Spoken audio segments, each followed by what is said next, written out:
In recharged T6 plug-in hybrid form, Volvo's V60 mid-sized premium estate combines turbocharging, supercharging and electrification for potentially astonishing efficiency returns, despite this ambitious Swedish model's huge power output.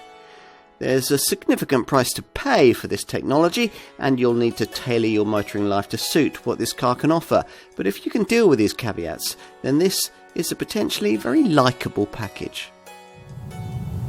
Under the bonnet of this recharged plug-in hybrid V60, you'll find a 2-litre turbocharged and supercharged petrol engine which is mated to an electric motor sited on the back axle.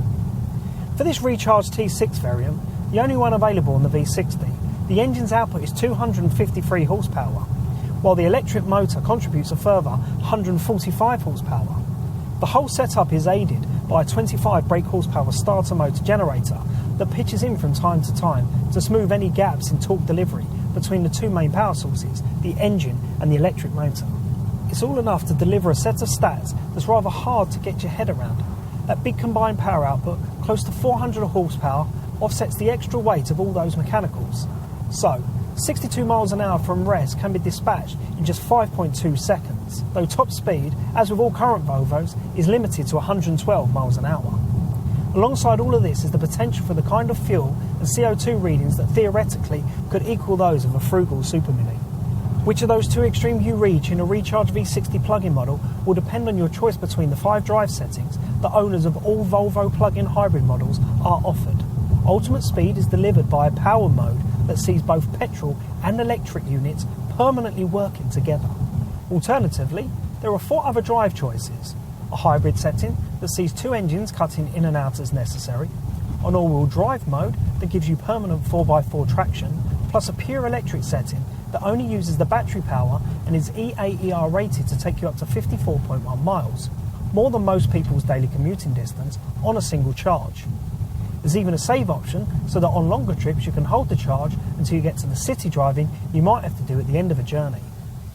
This recharged plug-in hybrid model looks pretty much identical to the more conventional petrol variants lower down the range. The eagle-eyed will spot special badging and an extra charging flap,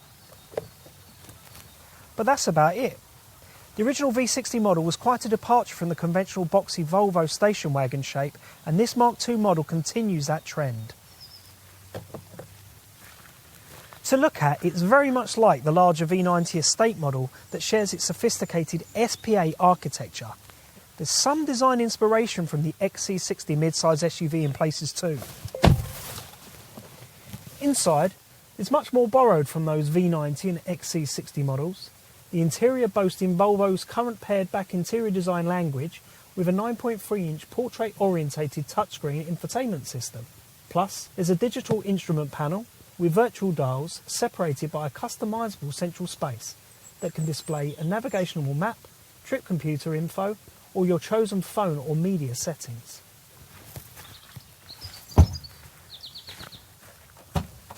Out back, boot space isn't compromised by the plug-in system's battery in the way that it is with other rival PHEVs. Capacity comes in at 519 litres with the rear seats in place, outstripping the BMW 3 Series Touring and the Mercedes C-Class estate. The rear bench doesn't split conventionally 40-20-40, but has a ski hatch so you can place longer items through into the cabin without disturbing a couple of rear-seated folk. The seats drop down flat to the floor to free up as much as 1,431 litres if you load it to the roof. As for the WLTP fuel and CO2 stats, well, the recharged T6 plug-in hybrid is WLTP rated for combined economy at between 141.1 and 352.6 miles per gallon, which only goes to show just how wildly inaccurate the WLTP testing process is for plug-in hybrid modes.